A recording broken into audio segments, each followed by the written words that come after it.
हाय friends, मैं हूं Manav. Welcome to movie shoovy. करते हैं आपस में पॉजिटिव सा नमस्कार। आज बात करने वाले हैं एक ऐसी सीरीज की जो अगर आप मिस करते हो तो फिर अपना ही नुकसान करोगे। ब्रिलियंट सीरीज है और लार्जली ये अपनी आप फैमिली के साथ भी देख सकते हो। सोनी लिव के ऊपर आई है और सोनी लिव की एक रेपुटेशन है कि जनरली वो जो चीज़ निकालते हैं वो अच्छी ही निकालते हैं।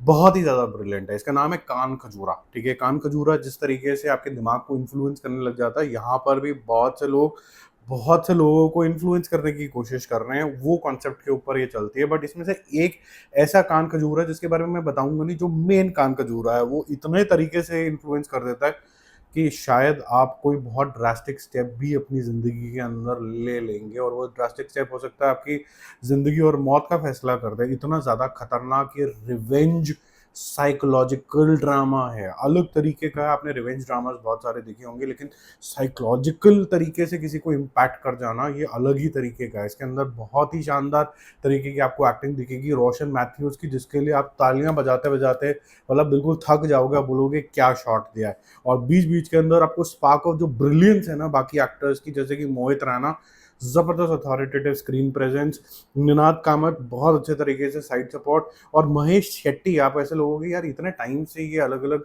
शोज वगैरह में इंसान आता रहता है, इसने और क्यों नहीं करा, क्यों इसको लाइमलाइट में नहीं लेके आया जा रहा है? क्योंकि बहुत ही ब्रिलियंट तरीके का ये आर्टिस्ट है। जो डायरेक्टर हैं इसके, उन्होंने इसकी जो कहानी है मैगपाई नाम की एक सीरीज से उठाई है और उसको इंडियन एडेप्टेशन दी है। इन्होंने इससे पहले काफ़ी सारी जो मूवीज़ है वहाँ पर मेन एडिटर का काम किया है। जो ब्रिलियंस आपको इस शो के अंदर भी दिखती है, क्योंकि ये बहुत ज़्यादा टाइट है। इसके अंदर आपको क्रिश 3, वेड, मिशन इम्पॉसिबल जैसे चीज़ें इन्होंने, मिशन मंगल सॉरी, इन्होंने बहुत सारे इस तरीके के डायरेक्शन दी, एडिटिंग वाले काम इन्होंने करे हैं। तो आपको बहुत ज़्यादा बढ़िया तरीके से एडिटिंग भी दिखेगी।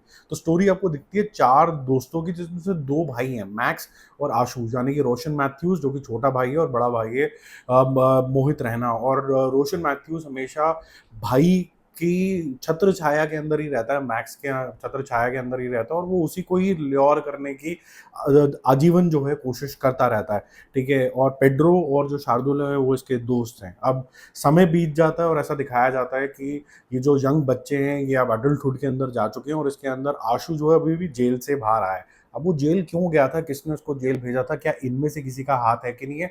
और दूसरा, अब जो क्योंकि समय चेंज हो गया और ये लोग भी थोड़ा-सा ऊँचाइयों की तरफ जा रहे हैं और थोड़ा-सा अमीर बनने की कोशिश कर रहे हैं और बड़ा प्रोजेक्ट कुछ करना चाहते हैं अंडर मैक्स की लीडरशिप के अंदर, जो कि एक डेवलपर है, यानी कि वो घर-वर बनाता है। उसका बड़ा प्रोजेक्ट आने वाला है। तो 2 सवाल इकट्ठे हो जाते हैं कि क्या ये अपना प्रोजेक्ट कर पाएगा कि नहीं कर पाएगा, और क्या आशु जो है, जो जेल के अंदर गया था, इनकी किसी की वजह से गया था या किसी और की वजह से लिया गया था, और वो ये इनोसेंट सा इंसान क्या अपना कोई बदला लेना चाहता है? इनमें से कौन है सबसे बड़ा कान खजूरा? ये देखने के लिए आप जो बोलो कि मैं शुरू करूँगा एपिसोड नंबर 1, एपिसोड नंबर 2, लेकिन ट्रस्ट मी एपिसोड 1 में आपको कुछ समझ में नहीं आने वाला है। आपको लगेगा कि यार ये क्या चल रहा है, कुछ समझ नहीं आ रहा है, ये तो कोई सिंपल सी कहानी लग रही है। लेकिन जैसे ही एपिसोड 1 का क्लिफ हैंगर आएगा, जैसे ही एक हल्का-सा रिवील होगा, आप गेम समझ जाओगे कि भाई ये तो लंबी रेस का घोड़ा है ये इंसान जिसकी मैं बात कर रहा हूँ। क्योंकि मैंने कुछ भी बताया तो स्टोरी काफ़ी हद तक रिवील हो जाएगी। मेरे पास स्क्रीनर्स थे, तो ये तो मैं पहले से ही देख चुका था। मेरे पास तो 10 दिन पहले से मैं देख के बैठा हूँ, लेकिन आज शायद वीडियो आप देख रहे होगे, क्योंकि तब तक जो लिमिटेशंस होती हैं। स्क्रीन प्ले मैं आपको बताऊँ बहुत ज़्यादा शानदार है। लार्जली इसका स्क्रीन प्ले लीनियर चलता है। आजकल फैशन है ना आगे-पीछे करने का। लेकिन वहाँ क्या होता है कि जान के आपको कंफ्यूज करने की कोशिश करी जाती है। यहाँ पर कुछ-कुछ एलिमेंट को ही ऐसा रिवील नहीं किया गया जो आपको आगे-पीछे स्टोरी जाती है। ज़्यादातर स्टोरी एकदम लीनियर है। ऐसा नहीं है आपको बहुत ज़्यादा आगे-पीछे करा जाता है। कुछ बैकग्राउंड्स को एस्टैब्लिश करने के लिए आपको बैकग्राउंड स्टोरी के ऊपर फोकस किया जाता है, जो कि बहुत अच्छा लगता है। स्पेसिफिकली जो एंडिंग वाला जो एपिसोड है, ईपी 1 के अंदर, यानी कि एपिसोड नंबर 1 के अंदर जो एंडिंग होती है वो आपको शॉक करती है, जैसे मैंने आपको बोला। और वो कॉन्टेक्स्ट बिल्डिंग भी करती है किस डायरेक्शन के अंदर जाने वाला है। It's a very heavy dialogue heavy series, so you will have to really concentrate because every dialogue or a comment made by the main Khan Khajura, again I'm not taking his name, main कान खजूरा, वो कोई ना कोई later on scene के अंदर उसका impact आपको समझ में आता है कि इसने क्यों बोला था। तो you have to be very attentive in that. ठीक है, एंडिंग के अंदर बहुत सेटिस्फैक्शन होती है। और मैं ये बोलूँगा कि पहले कभी भी सीरीज़ को या फिर किसी भी स्टोरी को बहुत ज़्यादा कंप्लीट करने की कोशिश नहीं की जाती कि सारे पत्ते सब कुछ सही हो गए। ये नया फैशन निकला है कि हर सीज़न को ना कंप्लीट कर दो, जो जहाँ जैसे होना चाहिए, जिसकी लव स्टोरी, जिसका बदला और ये। ये हल्की इनकम्प्लीट तरीके से इसकी एंडिंग होती है और मैं बहुत खुश होऊँगा अगर इसका सीज़न ना बने, क्योंकि ये लाइफ फुल सर्कल के अंदर आता है, ठीक है? इस वीडियो के एंड होते-होते एक छोटा-सा एंडिंग एक्सप्लेन भी करूँगा और मैं आपको बता दूँगा आपको कहाँ रुकने का है, ताकि आपका मज़ा किरकिरा ना हो। अभी आगे चलते हैं, कुछ इसकी डाउनसाइड्स भी हैं। जो मेन गान खजूरा है, जो लाइफ में भसड़ क्रिएट करता है, उसके लिए अल्टीमेटली जब आप सीरीज़ खत्म करते हो तो आपको ऐसा लगता है कि ये शायद टू मच कन्वीनिएंट हो गया और उसको एक बहुत बड़ा सपोर्ट फंक्शन भी है पुलिस से, और वो ऐसा क्यों है, ये अनएक्सप्लेन्ड तरीके का रहा है, ठीक है? और ये जो आपका जो मेन पिकअप होती है सीरीज़, वो मेरे ख्याल से तीसरे-चौथे एपिसोड में फुल स्टीम के ऊपर आती है, जहाँ पर कुछ ना कुछ लगातार होता ही रहता है और एंड के 2 एपिसोड के अंदर कंटिन्यूअसली दुक-दुक बनी रहती है। पहले थोड़ी-सी आपको स्लो चलती है। एक्स्ट्रा ऑनेस्ट पुलिस आपने पहले कभी नहीं देखी होगी। यहाँ पर हर चीज़ का रेपरकशन है जो पुलिस तक जाता है। एज़ अ पुलिस जो है वो इतनी अलर्ट है, वो इतनी आपके लिए तत्पर खड़ी हुई है, वो को थोड़ा बिलीवेबल नहीं लगता इंडिया जैसे सिनेरियो के अंदर। और द तीसरी चीज़ मुझे ऐसी लगी कि शायद ये कहीं न कहीं जो गोवा के अंदर स्थित है ये सारी सीरीज़, गोवा को इन्होंने थोड़ा जस्टिस नहीं किया है।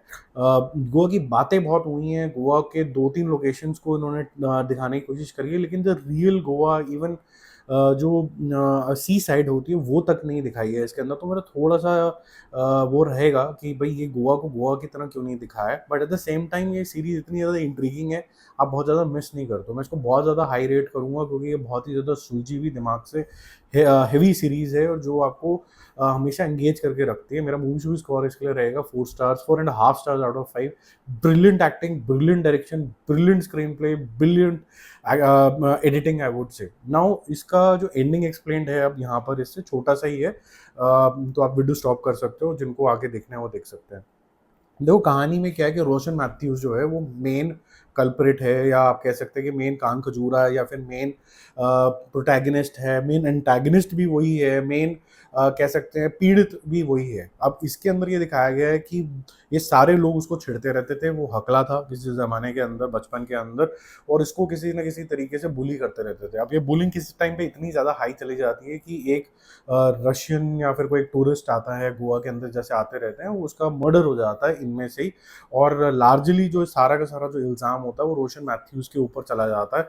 और ये इक्वली सबके ऊपर जा सकता था, लेकिन मोहित रैना जो उसका खुद का भाई होता है, वो किसी तरीके से रोशन मैथ्यूज़ को ही कान खजूरा बन के ऐसा इन्फ्लुएंस कर देता है कि वो सारा इल्ज़ाम अपने ऊपर ले लेता है। तो ये सब लोग बच जाते हैं और फिर प्रोग्रेस करने लग जाते हैं, और ये 14 साल की जेल के अंदर चला जाता है। जब ये बाहर आता है तो ऐसा दिखाया जाता है कि ये पुलिस के साथ भी काम कर रहा है, और साथ-साथ के अंदर ये कहीं न कहीं इतना ज़्यादा स्मार्ट हो गया है दिमाग से रोशन मैथ्यूज़, कि ये लोगों के दिमाग के साथ खेल सकता है। अब ये सारे वही काम कर रहा है जो बचपन से करता हुआ आता है, कि मोहित रैना को किसी भी तरीके की कोई प्रॉब्लम ना आए और उसकी जो कंपनी है मैक्स, जो वो प्रोजेक्ट करना चाहती है वो हो जाए। तो जो भी रोड़े बनेंगी इनको धीरे-धीरे, धीरे-धीरे करके हटा रहा था। इसलिए हटा रहा था क्योंकि उसकी इंटेंशन जो थी, उसका जो मोटिवेटर ये था कि मेरा भाई मुझे एक दिन एक्सेप्ट कर लेगा। लेकिन एंड होते-होते ये पता चलता है कि मैक्स जो था वो बहुत ज़्यादा सेल्फिश था।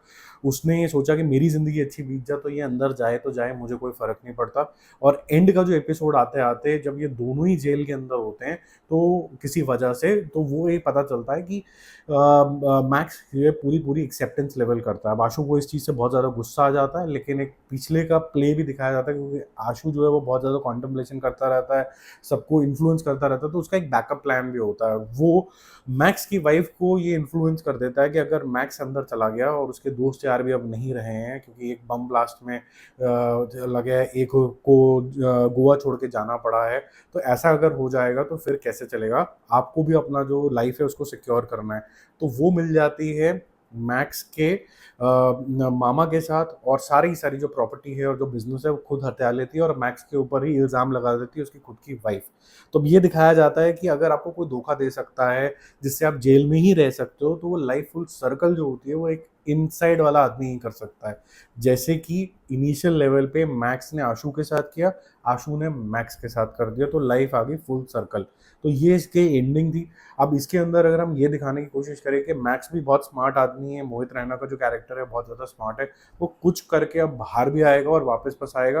देखो वो मज़ा ख़राब हो जाएगा, क्योंकि मैक्स के साथ अब उसका बिज़नेस था, उसकी वाइफ़ थी, उसका बच्चा था, उसके दोस्त यार थे। Now he has lost everything, right? There is nothing to lose. और आशु के पास तो वैसे भी कुछ नहीं था, उसके पास तो सारी लॉस्ट गेम थी। तो अब उसको हारे आदमी को हराना का कोई लॉजिक नहीं बनता। इस वजह से मैं ये बोलता हूँ कि इसका सीज़न 2 भी बनाने की कोई ज़्यादा ज़रूरत नहीं है। 2 ल लोग दोनों ही ग्राउंडेड हो चुके हैं, एक जेल के अंदर है, अब वो वही 14 साल बिताएगा अंदर, जो आशु ने बिताए अंदर, बिकॉज़ उसने एक्सेप्टेंस लेवल इक्वली नहीं किया था। मेरे को लगता है कि जस्टिफिकेशन प्रॉपर्ली आ चुकी है। अब हीरोइज़्म दिखाने की कोई ज़्यादा ज़रूरत नहीं है कि अब वो आशु को हराने निकलेगा मैक्स और ये सब चीज़ें होंगी। कुछ करने की ज़रूरत नहीं है। दी एंड करो, स्यापा खत्म। Justice is served. Second season की कोई ज़रूरत नहीं है। हालाँकि इसको कंप्लीटली ओपन एंडेड छोड़ा गया है कि अब मोहित रैना जब लास्ट में चिल्लाता है आशु, तो मतलब वो बदला लेगा। निनाद कामत का जो रोल है, जो यहाँ पर पेड्रो बना हुआ है, वो मरा नहीं है अभी तक, वो रहेगा। महेश शेट्टी जो बहुत ज़्यादा खुंदक के अंदर आया हुआ है आशु के साथ, वो सिर्फ गोवा से बाहर गया है लेकिन वो मरा नहीं है। अभी जो कहानी है, लव स्टोरी है जो आशु की एक और लड़के के साथ, वो इनकम्प्लीट है। क्या वो उसको माफ़ करेगी कि नहीं करेगी?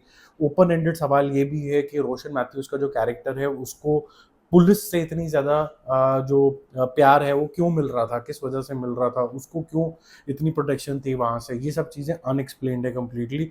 तो सीरीज़ के सीज़न 2 के अंदर बहुत सारे खुलासे हो सकते हैं, बट अगर इसको ना आंसर किया जाए तो वो ज़्यादा अच्छा कंटेंट बनता है। ये बहुत ही प्यारा कंटेंट बन गया है, इसको ना छेड़ा जाए।